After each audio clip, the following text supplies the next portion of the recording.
PhD. No. Lakini alijenga Nyayo International Sports Center, akajenga Kasarani, akajenga Mombasa International Airport, akajenga Eldoret, akajenga Kasarani, akajenga highway ya Waiyaki Way. Jamaa alifanya kazi. Na inaonekana some of these things aibu. Na mlitaka aende. Na akaenda tu. Lakini jamaa mwenye ako na PhD anajengea mabarabara juu ya gari. Kuna kitu kingine anafanya. Who would not even have a PhD, but he did an expressway. Which is a game changer. Kibaki did not have a PhD. He revolutionized this economy. Thika superhighway. Huyu wa PhD isipokuwa kujenga barabara itoka Elwak, iende Samburu, iende wapi? Sijui Mandera. Ni dancing challenge. Yeye sijui iende Mandera, iende Elwak, iende Ramu, itokusipitia Sotik. What is this? How did we find ourselves here as a country? Well, so you get what you pay for. Yeah. Your design. You get what you deserve. Jeff, how did we get ourselves here? You get what you deserve. How did we get ourselves? Atijeye leo vile tulifika hapa. Mimi naonanga kama story ni movie. 27 kutakuwa nani mwingine? 27 lazima tutatafuta viongozi. Na Gen Z watavote. I pity for them. Msioni wakivote. The way things are moving, I don't see these guys voting. Remember, the Constitution contemplates that voters registration is a continuous process. Okay. It means that it never stops. The IBC never stops to register. But is it happening? Do you want to tell me that they'll register 8 million people within the window they will open in 2026 and 2027? So it's a design that Mr. William Ruto Kasongo does not want to have these Gen Zs registered as voters. Because they know if he registers them, he will have a date with destiny.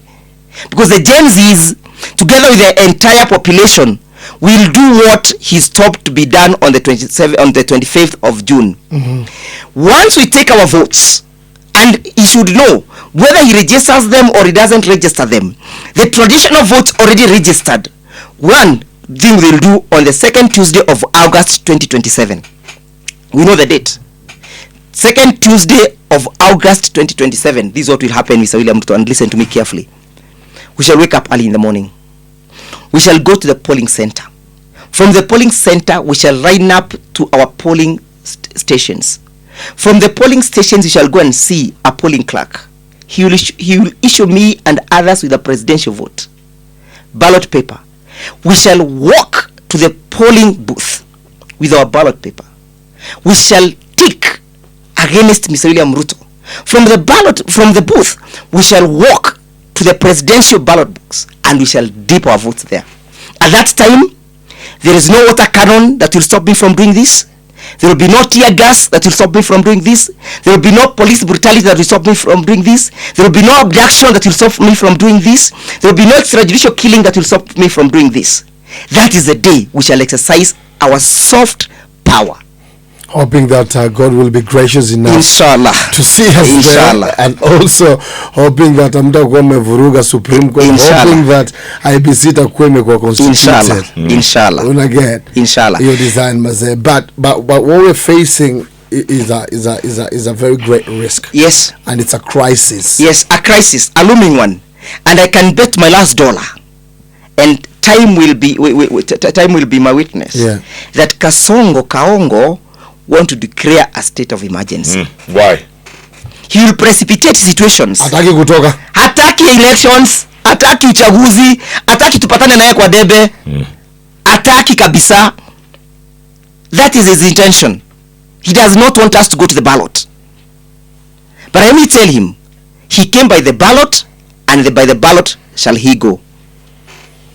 Ghana. Was it Ghana or Botswana? Yeah. Yes. One-term president. Botswana, one-term president. Yep. Liberia, one-term president. I even think Senegal.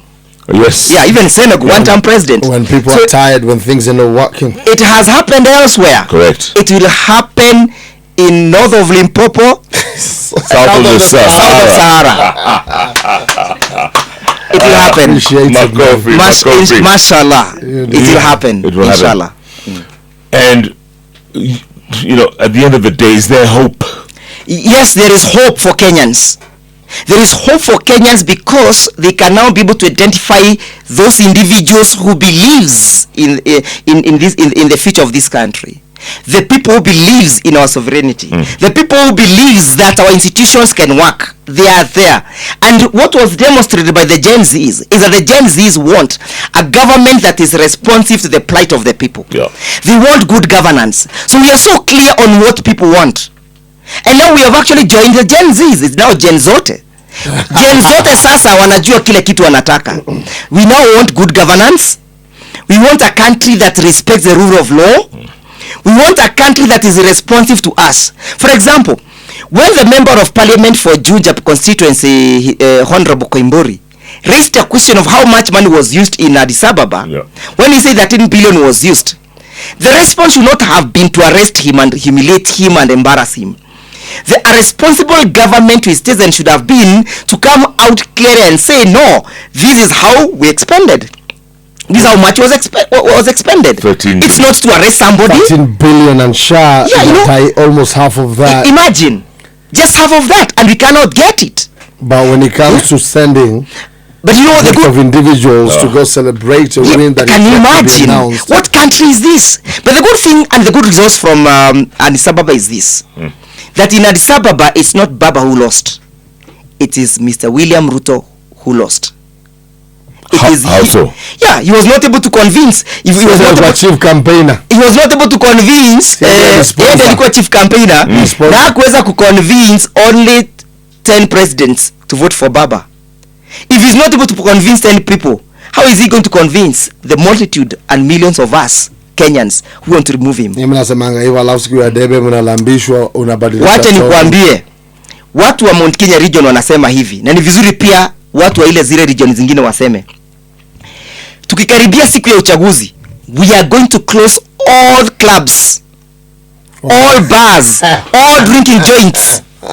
Hazitakunywa pombe kwa siku 3 ama siku 4. Wallahi. Hatutakubali. Mount Kenya region hatutakubali hizo clubs ziuzwe. Wallahi zitawezekana. We shall police them to make sure that we go to the ballot for the ballot and for the voting with the sober minds. Wallahi billahi, we are working towards making sure our people, our businessmen, because they are also affected by the taxation. But ukweni Mount Kenya hakuna siku kwenye mshafunga vilabu. Hii itakuwa historia. Bro, hii itakuwa historia. Tutafunga hizo club zote siku ya uchaguzi.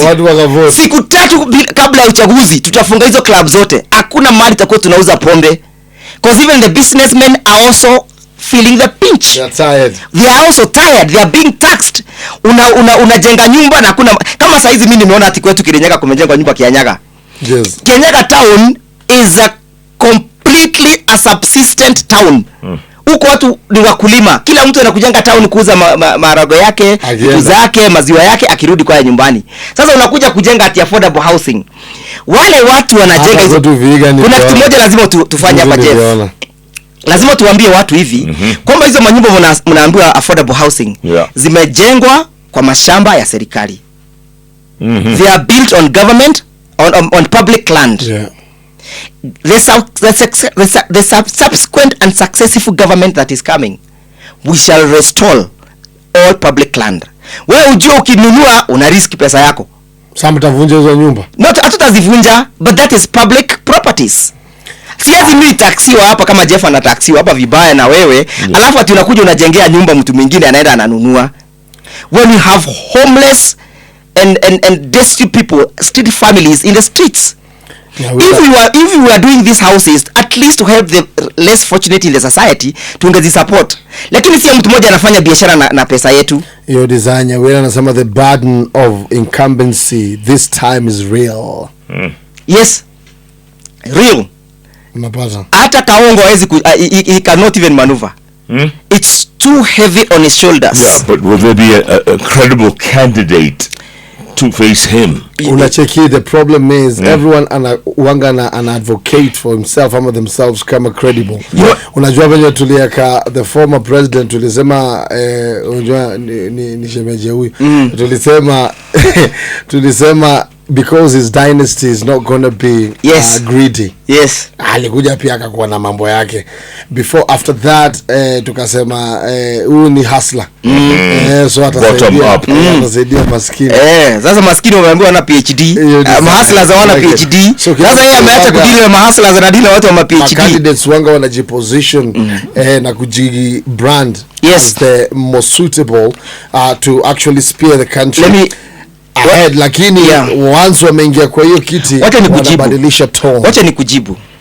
At least in 2010 we were able to diagnose the problem ailing this country, and the problem ailing this country was the rule of law.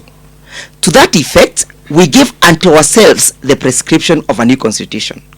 So our remedy is in the new constitution. Our cure is in the new constitution. So it doesn't matter whether we get any person as a president. If that person follows the rule of law, even William Ruto would have been a very good president if he followed the rule of law. Because the cure and the answer is in our constitution. If it's a question of accountability, it is there. If it's a question of people's representative, it is there. If it's a question of oversighting government, the constitution has created that avenue. If it's on how you expend and use our public resources, it is there in our constitution. If it's a question of how do we share these resources, it is there. So if you get somebody who is willing to abide by the constitution and by the rule of law, even you, Jeff, can become the president. Wow. Even me? Yes. Guy. You can even become the president. Because you will not go outside the confinement and outside the four corners of the constitution. Because it's often argued. Let me ask you, do you think everybody who becomes president in the US is a very good integrity sana? No. Not at all. But what controls them is the constitution. That's why for me, I am confident that if we get a good government, a good government must be able to follow the constitution. Huyu ameacha katiba, afuati katiba, he does not respect the constitution, and that's why I'm always right, and I'm now vindicated that William Ruto Kaongo swore to defend a constitution that he has never read. If he had read this constitution, he would have known that Mr. Koimbori Mheshimiwa was asking a legitimate question of how much did you use. He would not have sent police officers to go and arrest him. You know, if he had read the constitution, he would not have attempted to sell our airport to thugs, so people who are questionable. Do you think out of the pool of all those who've shown interest in becoming the next president, we have someone who's suitable? Yes, we have. Who's going to uphold the rule of law? Yes, we have. Who are you talking about? I have seen Stephen Kalonzo Musyoka saying that he wants to be the president. His cure is follow the constitution. I have heard people speak about Matiang'i. His cure is follow the constitution. I have heard Martha Karua saying she wants to become the president. Her cure lies in following the constitution. And that's why I'm very confident.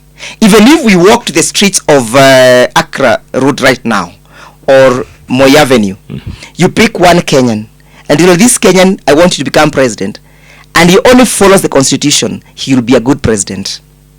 It's not about the humanity. But let me answer something small about that. This thing is not also about a good law. It's also good about how are you as a person. Why? Because Moi ruled us with the 1963 constitution. We saw the atrocities he caused. Akafungua Nyawatecha chambers, akamaliza multipartyism with 1963 constitution. Kibaki akakuja na hiyo katiba yoyoyo tu aka-expand demokrasi yetu. Uchumi ukakua. Kila kitu ikakuwa mzuri. With the same constitution that Moi ruled us with.